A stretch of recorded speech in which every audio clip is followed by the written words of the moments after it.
Mr. Castellano hired me for the graveyard shift with 3 times the normal pay and one condition: follow the night rules exactly. He handed me a laminated card with 7 typed instructions, the strangest being number 4. The 3 a.m. customers never eat. Serve them anyway. I asked what that meant. He just said, Rosa lasted 6 months before she figured it out. She drove her car into the desert and never came back. The girl before her made it 2 weeks. That was my first warning that the Desert Rose Diner wasn't a normal truck stop. My name is Grace Coleman, and I took the job out of desperation more than anything else. My divorce had cleaned me out financially, and 37-year-old waitresses with no college degree don't have many options in Santa Fe. When I saw the ad for a graveyard shift position paying $54 an hour, 3 times the normal rate, I thought it was a typo, but Mr. Castellano had been deadly serious during the interview, his thick fingers drumming on the formica table as he studied my application. You got kids? He'd asked. No. Family in the area. My ex-husband. But we don't talk. Good. The night shift is easier for people without attachments. Less to worry about. That should have been my second warning. But I needed the money too badly to care about red flags. The Desert Rose Diner squatted beside Highway 285 like a chrome-plated beetle. One of those authentic 1950s railcar diners that had been converted and expanded over the decades. It sat in the middle of nowhere, literally 37 miles south of Santa Fe, 49 miles north of Roswell, surrounded by nothing but red dirt, sagebrush, and the occasional cluster of juniper trees. The nearest gas station was 15 miles away. The nearest anything else was even farther.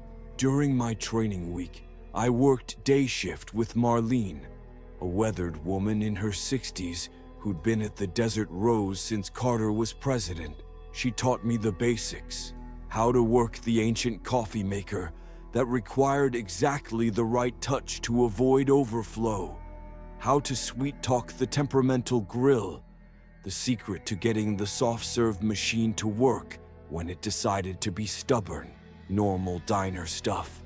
But on my last training day, as evening approached and the desert sun painted everything in shades of orange and red, Marlene's demeanor changed. She kept glancing at the clock, then at the door, as if expecting something unpleasant to arrive. You sure about the night shift, honey?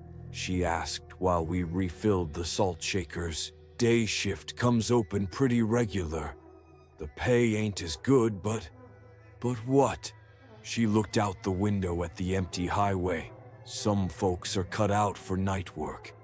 Some ain't. The ones that ain't don't last long.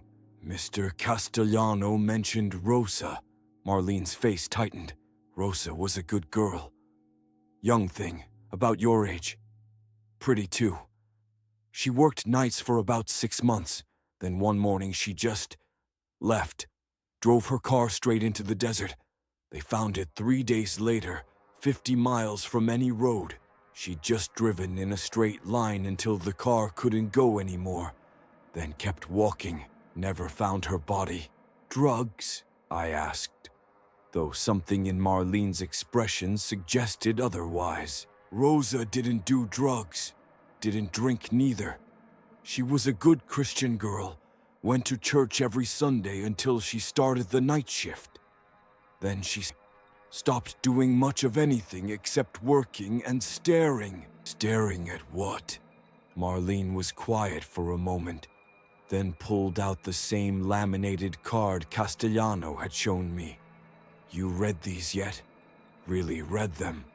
I'd glanced at them during the interview, but now I read carefully. Keep all doors locked between 2 a.m. and 5 a.m.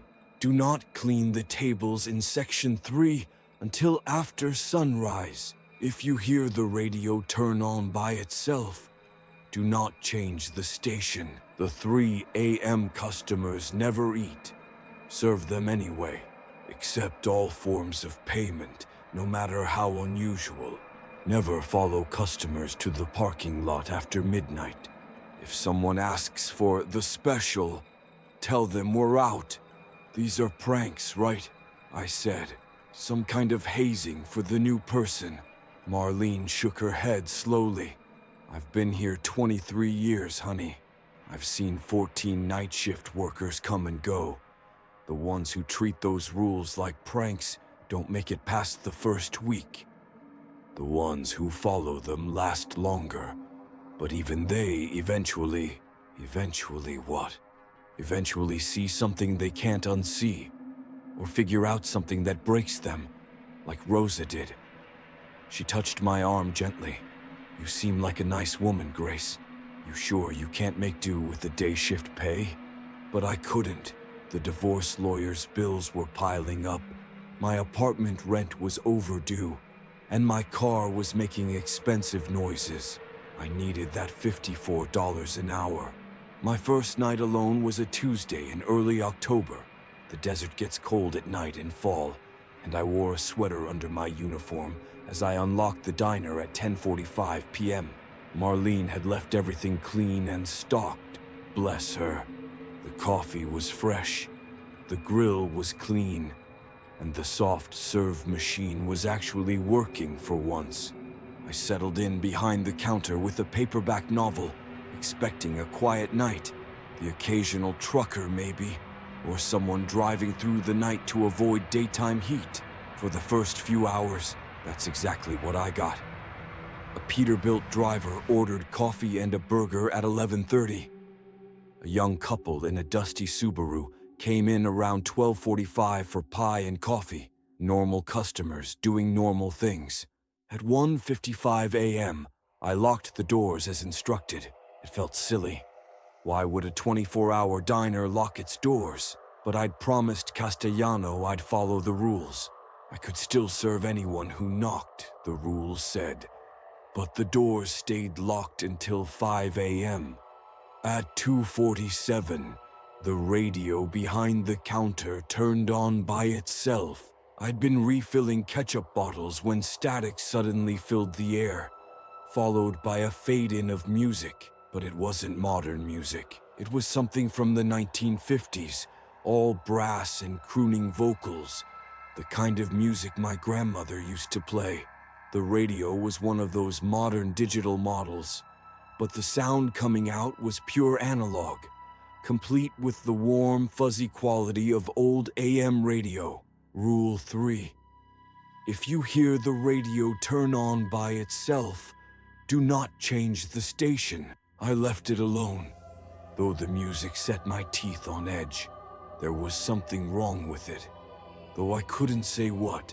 Maybe it was the way the singer's voice occasionally seemed to skip, like a record jumping. But the music continued smoothly. Or maybe it was the fact that I could sometimes hear what sounded like breathing between the songs. At exactly 3 a.m., someone knocked on the door. I looked up from my book to see a woman standing outside, barely visible in the yellow pool of the entrance light. She was elderly, maybe 70, wearing what looked like church clothes. A navy dress with small flowers, sensible shoes, a small handbag clutched in both hands. She knocked again, patient but insistent. I unlocked the door and let her in. Evening, ma'am. Or morning, I guess. She smiled, and something about it made my stomach clench. It wasn't that her smile was unfriendly, quite the opposite. It was too perfect. She'd practiced it in a mirror until she got it exactly right. "Good morning, dear," she said, her voice soft and slightly hollow, like she was speaking from the bottom of a well. "Table for one, please." I led her to a booth in Section 2. Definitely not Section 3, which I wasn't supposed to clean until after sunrise. She sat down carefully, precisely, like someone who'd thought about every movement before making it. "What can I get you tonight?" I asked, pulling out my order pad. "Coffee, black. Eggs over easy. Wheat toast. Hash browns, extra crispy." She recited the order like she'd memorized it. "And a slice of apple pie for dessert." "Coming right up." I went to the kitchen and started her order. The eggs sizzled on the grill.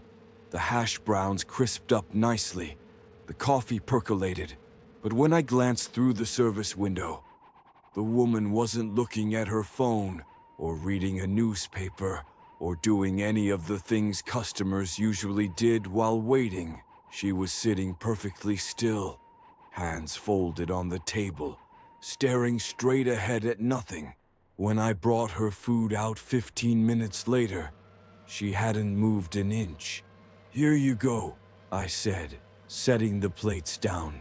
"Can I get you anything else?" "This is perfect, dear. Thank you." But she didn't pick up her fork, didn't reach for the coffee, just sat there with that practiced smile, looking at the food like she was studying it.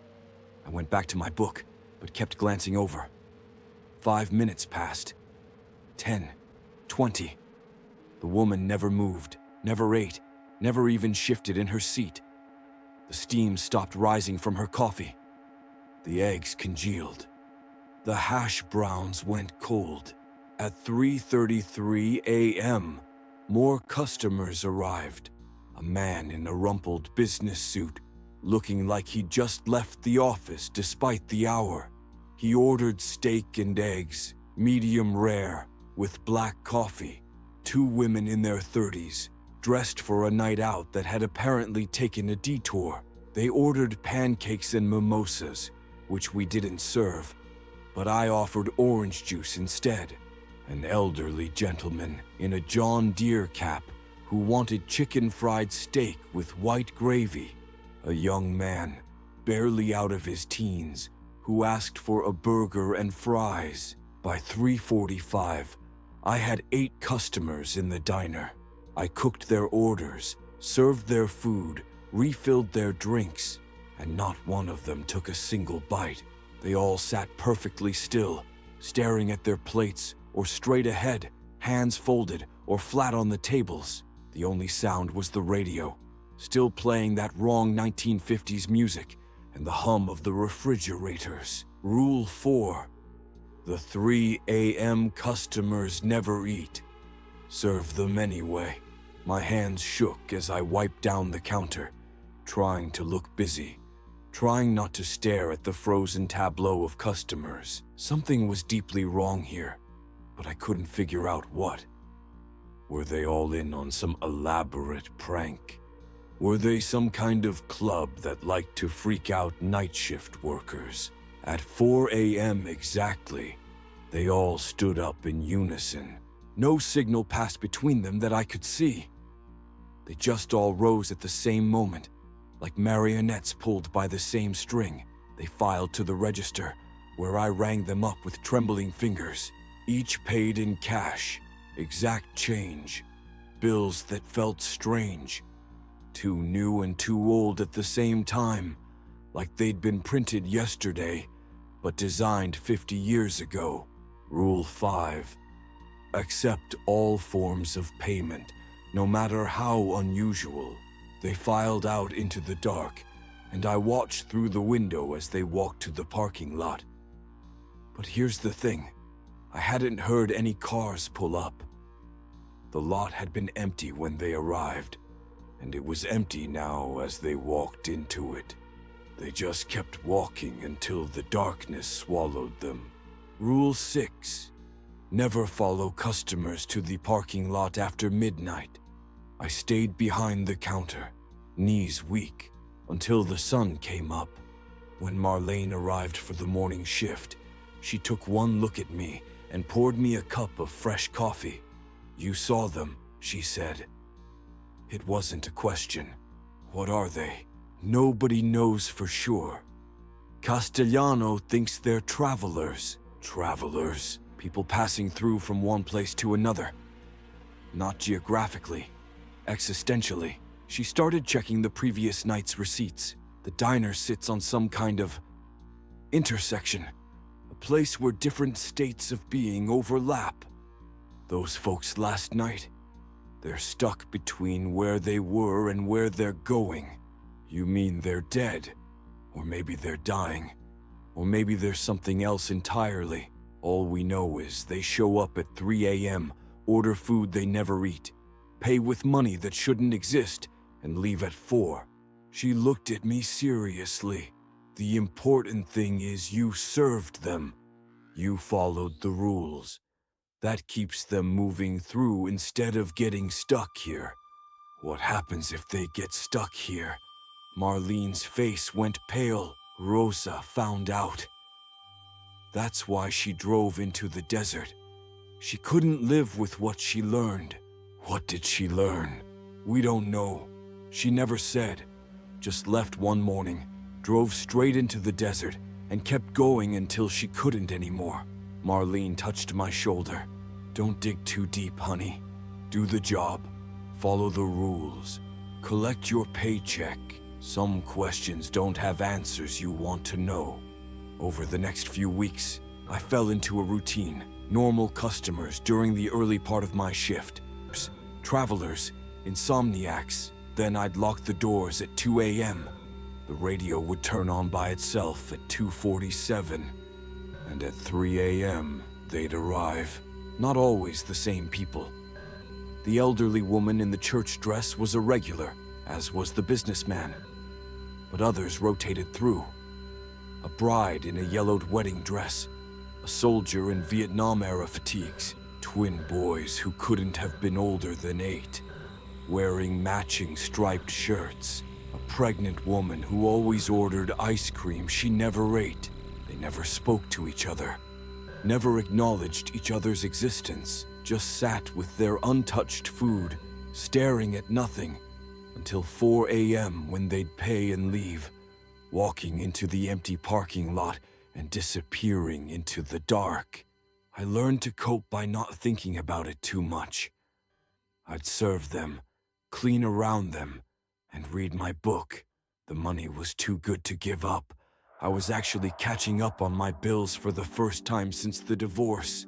And honestly, the 3 a.m. customers were less trouble than many of the living ones. They never complained, never made a mess, never grabbed my ass or made crude comments. But then, after about 2 months on the job, things started to change. It started with the elderly woman in the church dress. One night, as I set down her usual order, eggs over easy, wheat toast, hash browns extra crispy, she looked at me. Really looked at me. Not through me or past me like usual. "You have such pretty eyes, dear," she said. "They remind me of my daughter's eyes." I nearly dropped the coffee pot. In 2 months, none of the 3 a.m. customers had ever spoken to me beyond ordering their food. "Thank you," I managed. She had eyes just like yours, green with little gold flecks. She was beautiful. The woman's smile faltered. "I miss her terribly." "I'm sorry," I said, not knowing what else to say. It was my fault, you see. I was driving. I didn't see the truck. Her voice was hollow, distant. She was only 7, had her whole life ahead of her. And I took it away because I didn't check the intersection properly. My hands went cold. "When did this happen?" "Tuesday," she said. "Last Tuesday. Or was it? No, it couldn't have been last Tuesday. That doesn't make sense. When was it?" She looked confused, lost. "I can't remember. Why can't I remember?" "It's okay," I said quickly, backing away. "Enjoy your meal." But she grabbed my wrist as I turned. Her hand was ice cold, and her grip was stronger than an elderly woman's should be. "Help me remember," she said, and tears were running down her cheeks. "Please, I need to remember when I killed her. I need to know how long I've been paying for it." I pulled free and retreated to the counter.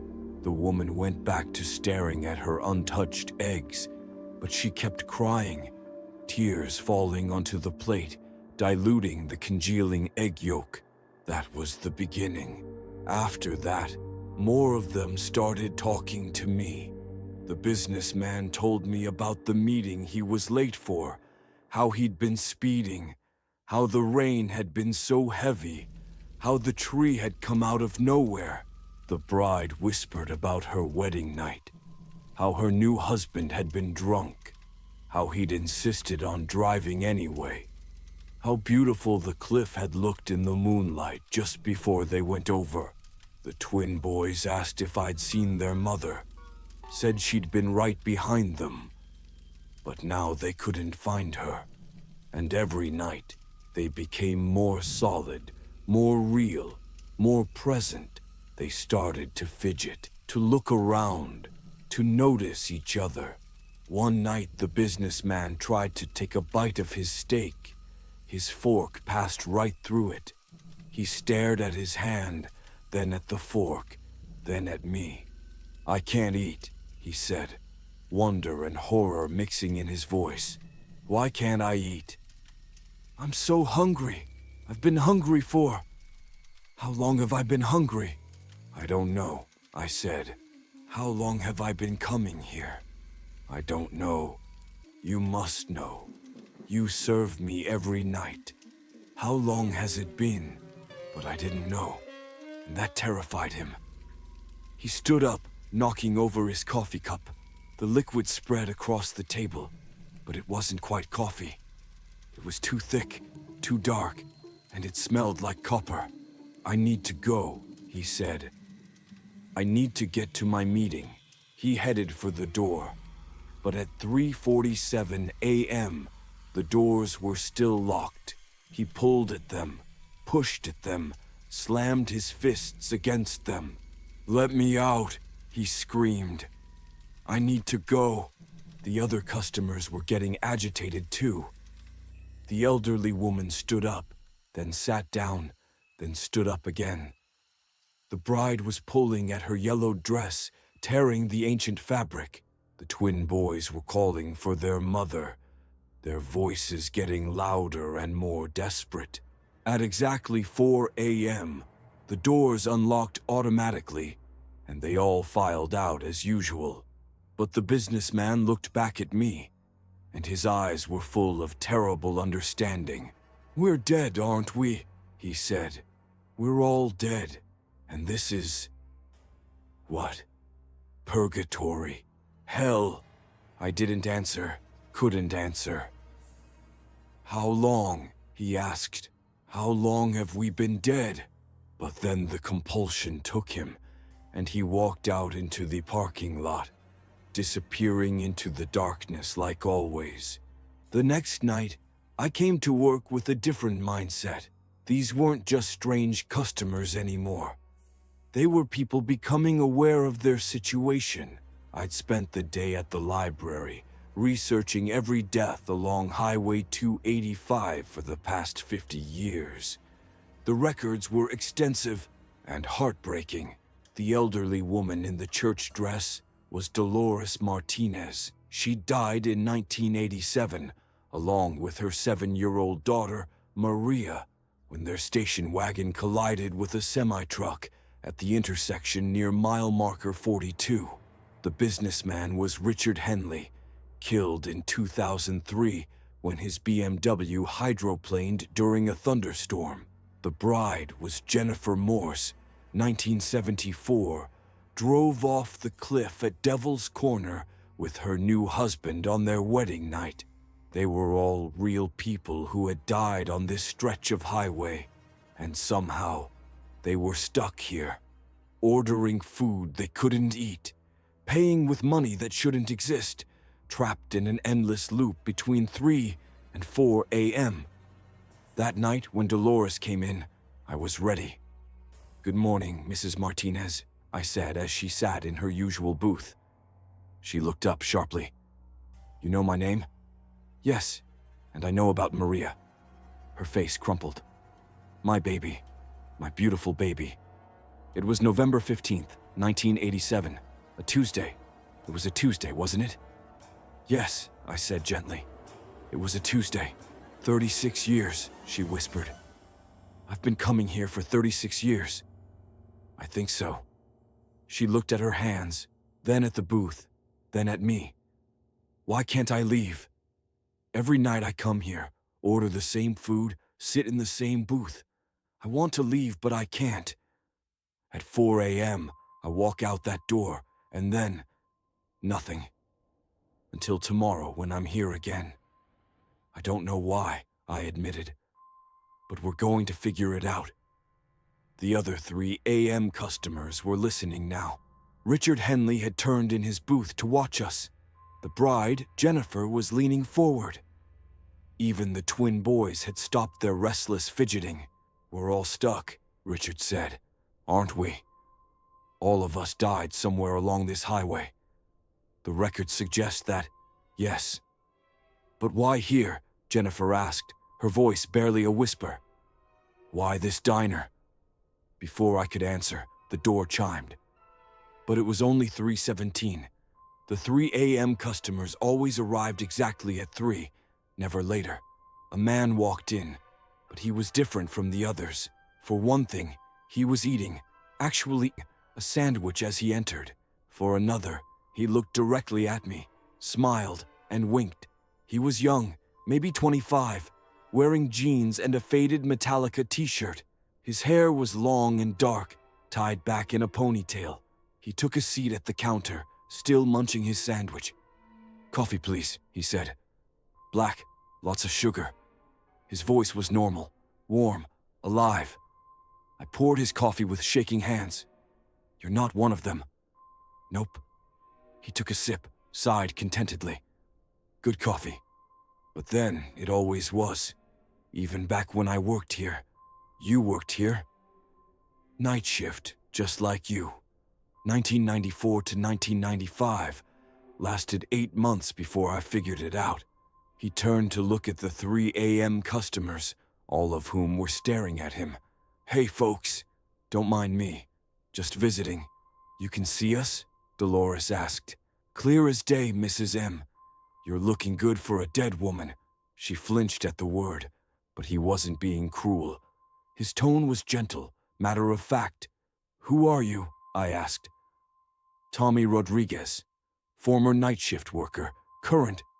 Well, that's complicated. He pulled out a worn leather journal. I've been tracking this place for almost 30 years.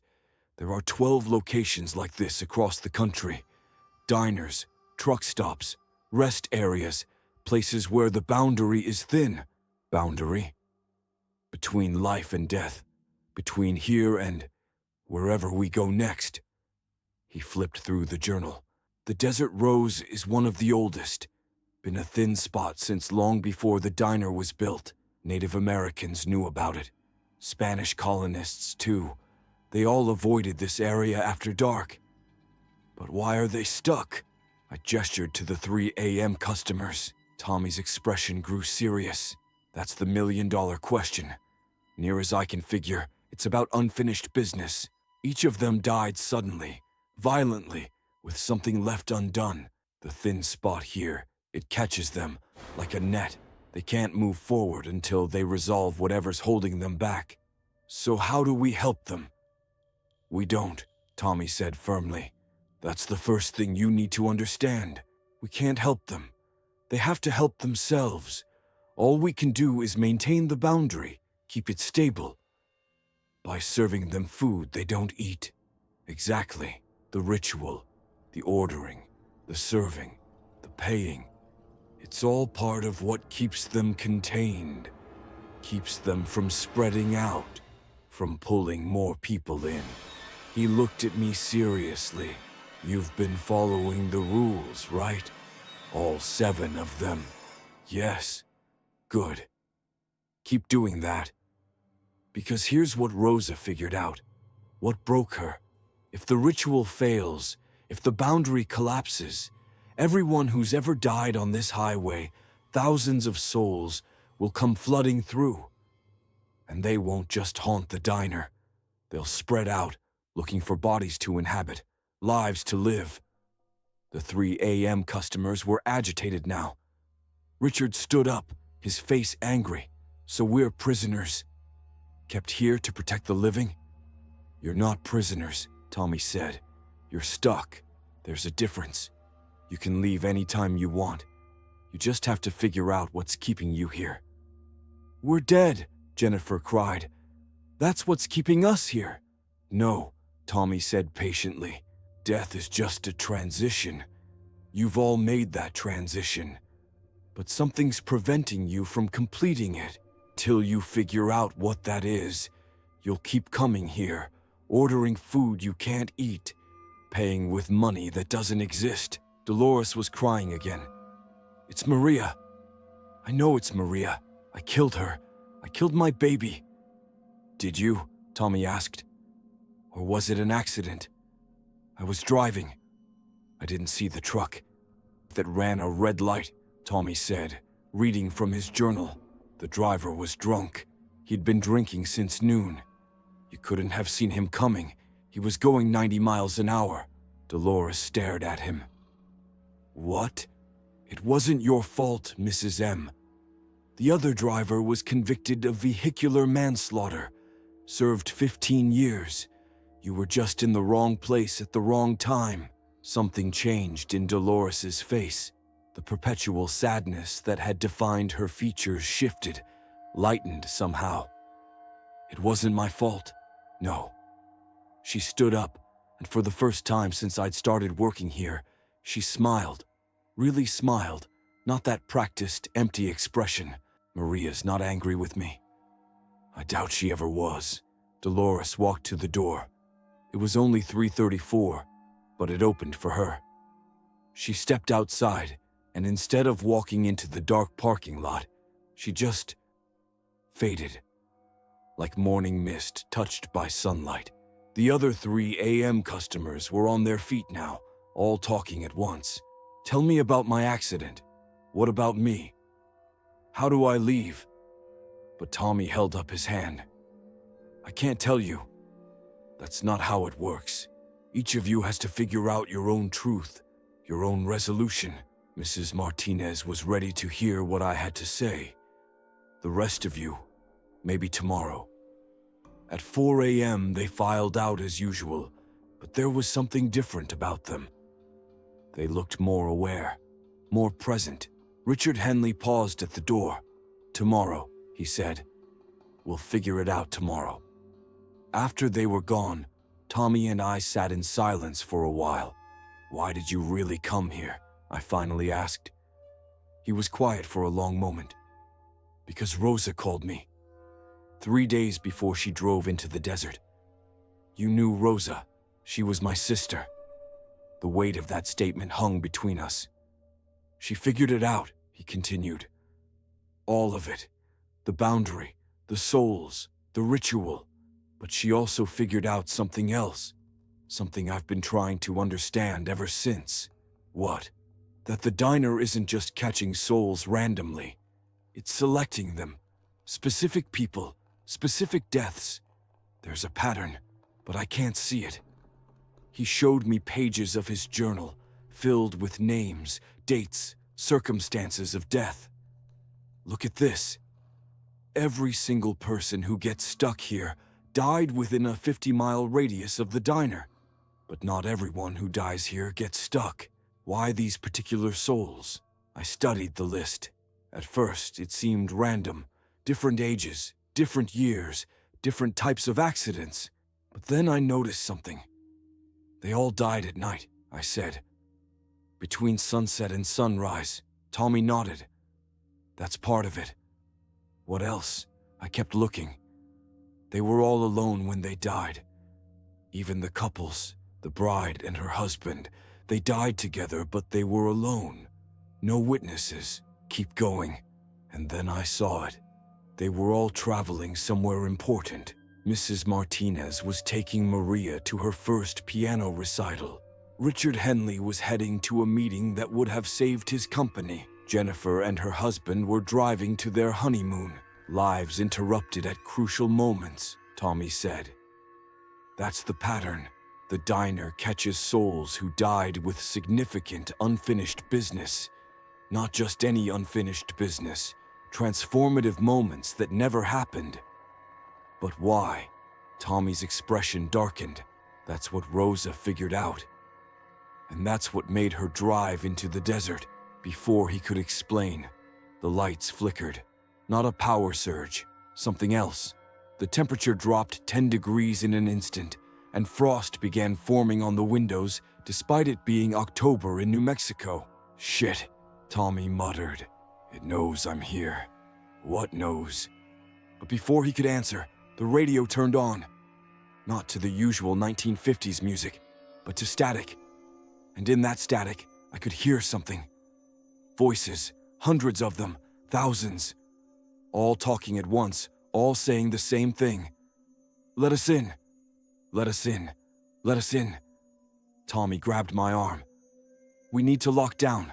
Now. We ran through the diner, checking every door, every window. Tommy pulled salt from his backpack, actual salt, and began pouring lines across the thresholds. What's happening? The boundary's weakening. Something's testing it. The lights went out completely. In the darkness, I could see them through the windows, figures standing in the parking lot. Not just a few, hundreds, all staring at the diner, all perfectly still. Who are they? Everyone, Tommy whispered. Everyone who's ever died on this highway, going back decades, maybe centuries. They began walking toward the diner in perfect unison. The salt lines at the doors began to smoke. The rules, Tommy said urgently. We need to reinforce the rules. Do exactly what you'd normally do. Set the tables for the 3 a.m. customers. But they already left. Do it anyway. The ritual maintains the boundary. I ran to Section 2, began setting places. Plates, silverware, coffee cups. My hands shook as I worked, but I forced myself to follow the same pattern I did every night. Tommy helped, and together we set 8 places, one for each of the regular 3 a.m. customers. The figures outside pressed against the windows. The glass began to crack. What else? I asked. Section 3, Tommy said. The tables you're not supposed to clean until after sunrise. We need to check them. We ran to Section 3, and I understood immediately why the rules said not to clean those tables. They weren't empty. They were set with ancient dinnerware. Plates and cups that looked handmade, probably centuries old. And at each place setting was a name card. Rosa Martinez, Angela Chen, the girl before Rosa, Michael Hoffman, David Wright, 14 names in all. Every night shift worker who hadn't made it. They're anchors, Tommy breathed.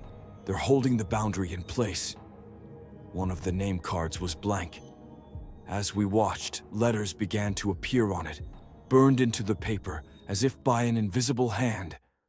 Grace Coleman. My name. No, Tommy said, grabbing the card. Not yet. Not like this. But the moment he touched it, everything stopped. The figures outside froze mid-step. The cracking windows healed. The lights came back on. And standing in Section 3, right behind us, was Rosa. She looked exactly like the photo Tommy carried in his journal. Mid-30s, dark hair, kind eyes. But she was translucent, like a reflection in water. You shouldn't have come, Tommy, she said, her voice sad. I had to understand. Understanding is what killed me, she said. The knowledge of what this place really is, what it's really for. Tell me. She shook her head. You're not ready. Neither is Grace. But you will be. When your name appears on the card for real, when your time comes, you'll understand. Rosa, please. She looked at me. You're doing well. Better than I did at first. Keep following the rules. Keep serving them. And when the time comes to choose, remember, some prices are worth paying. She began to fade. Wait, Tommy called out. How do I save the 3 a.m. customers? You don't, Rosa said, barely visible now. They save themselves. Or they don't. That's not why we're here. Then why? But she was gone. Tommy and I stood in the empty diner, surrounded by the ancient place settings and the name cards of the lost. Outside, the parking lot was empty. The hundreds of figures had vanished as if they'd never been there.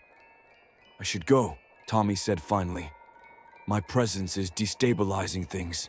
Will you come back? Maybe. In a few months. See how you're doing." He handed me his journal. "Keep track of everything. The patterns, the changes. Maybe you'll see something Rosa and I missed." He left just as the sun began to rise, painting the desert in shades of gold and red. Marlene found me sitting in Section 2, staring at the place settings I'd made for customers who'd already left. "Rough night?" she asked. "You could say that." She poured me coffee, sat down across from me. "You met someone, didn't you? Someone who used to work here." "Tommy Rodriguez," she nodded. "He comes by every few years." Still trying to understand what happened to Rosa. She paused. "Did he tell you what this place really is?" "He said it's a boundary. A thin spot between life and death." "That's part of it," Marlene said. "But it's more than that. It's a filter, a sorting mechanism." "Sorting what?" "Souls. The ones who get stuck here, they're not random. They're selected because they have the potential to become something else. Something more. More than what? More than human. More than dead." She looked out at the highway. "Every culture has stories about psychopomps, beings that guide souls from one world to the next. Angels, Valkyries, Shinigami. But where do they come from? They have to be recruited from somewhere." I stared at her. "You're saying the 3 a.m. customers are being recruited to become... what? Angels? Not angels, something else." She stood up. "The ones who figure out their unfinished business, who resolve whatever's holding them back. They move on to normal afterlife, whatever that is. But the ones who can't, stuck for long enough, they eventually get a choice. Keep reliving their loop forever, or accept a job offer." "What kind of job?" "Night shift," she said simply. "Not here. Somewhere else, somewhere between, helping other souls find their way. And the night shift workers, what happens to us?" Marlene's expression was sad. "You either quit in time, like most do. You break, like some do. Or you get recruited too." Rosa was recruited. She saw what the job really entailed and couldn't handle it. So she drove into the desert, trying to escape. But you can't escape something that's already inside you. Inside. Every time you serve them, every time you participate in the ritual, you become a little less human, a little more other. It's gradual, so gradual you don't notice. Until one day you realize you haven't eaten in weeks. You haven't slept in months. You're still walking and talking and working, but you're not really alive anymore. I thought about the past 2 months. Had I eaten today? Yesterday? I couldn't remember. How long do I have? Rosa lasted 6 months. Most last less. A few last longer. Marlene looked at me carefully. But you're different. You're not just following the rules.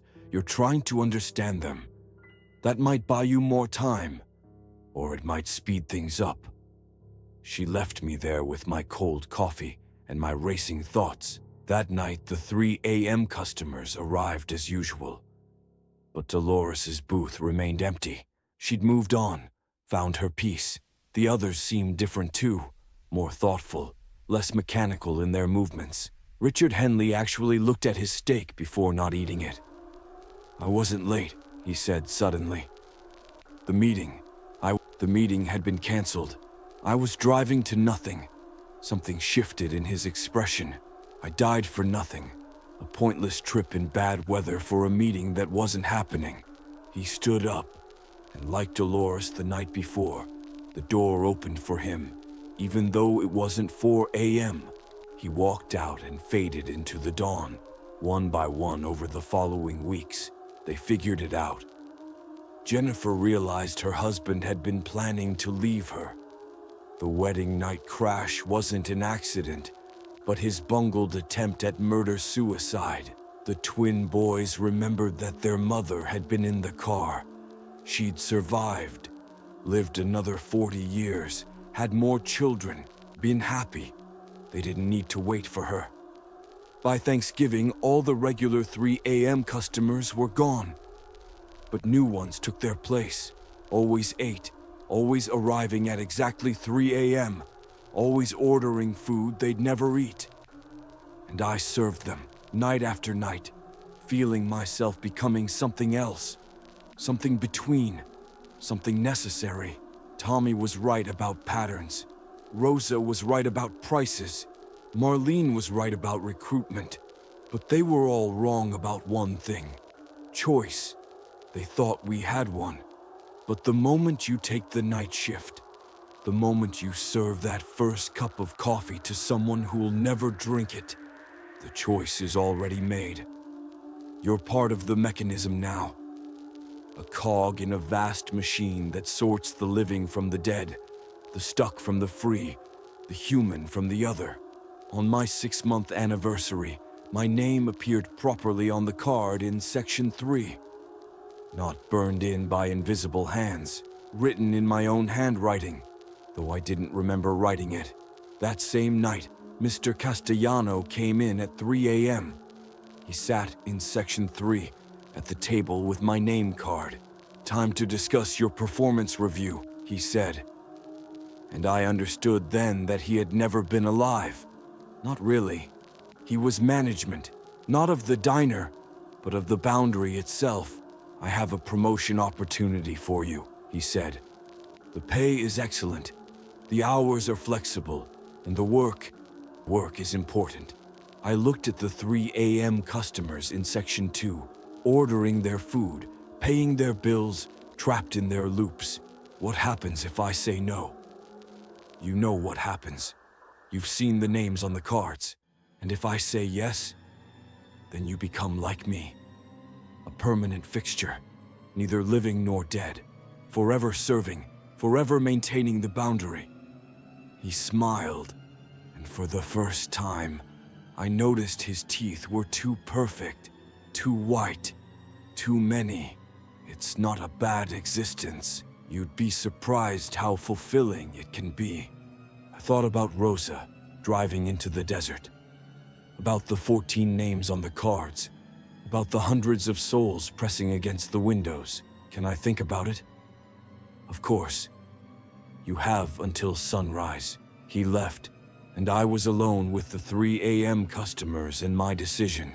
I could run, like Rosa did. But that didn't seem to work out for her. I could stay and accept the promotion, become a permanent guardian of the Boundary. Or I looked at Tommy's journal, which I'd been adding to every night. All those patterns, all those connections, and suddenly, I saw something everyone had missed. The diner wasn't selecting souls to become psychopomps or guides or whatever. It was selecting souls with the potential to break the Boundary entirely. Every person who got stuck here had died at a transformative moment, and when their lives could have gone in a completely different direction. That potential, that unrealized possibility, created a kind of energy. And when enough of that energy accumulated, I understood what Rosa had really figured out. The Boundary wasn't protecting the living from the dead. It was protecting something else from us, from humanity's unrealized potential. Every unfulfilled dream, every interrupted journey, every transformation that never happened, it all accumulated here, at these thin spots, and something on the other side was feeding on it. Had been feeding on it for centuries. Mr. Castellano, the management, the whole system. They weren't maintaining the Boundary. They were farming it. Potential, human possibility, and we were the farmers, whether we knew it or not. The sun was starting to rise. I had to make my choice. I walked to Section 3, picked up my name card. I could accept my role in the system, become a farmer of souls. Or I could do what Rosa tried to do, escape, even if it meant driving into the desert forever. But there was a third option, one that Rosa had seen but hadn't been strong enough to take. I tore the name card in half. The diner shook, the windows cracked, the lights flickered and died. And in the darkness, I heard Mr. Castellano's voice, no longer friendly. "You don't know what you're doing." "Yes," I said. "I do." I tore all the name cards, every single one. 14 names, 14 anchors, all destroyed. The boundary didn't collapse. It shattered. The 3 a.m. customers vanished mid-meal. The ancient place settings in Section 3 crumbled to dust. The diner itself began to fade, becoming translucent like Rosa had been. And through the dissolving walls, I could see them, all of them. Every soul that had ever been trapped here, every possibility that had been harvested, they were free now, flowing past like a river of light, heading toward whatever came next. Mr. Castellano stood in the ruins of his farm, his true form visible now, something ancient and hungry and utterly inhuman. "You've doomed them all," he said. "Without the boundary, the living and dead will merge. Chaos will consume everything." "No," I said. "Without the boundary, people will just die, and then move on, like they're supposed to.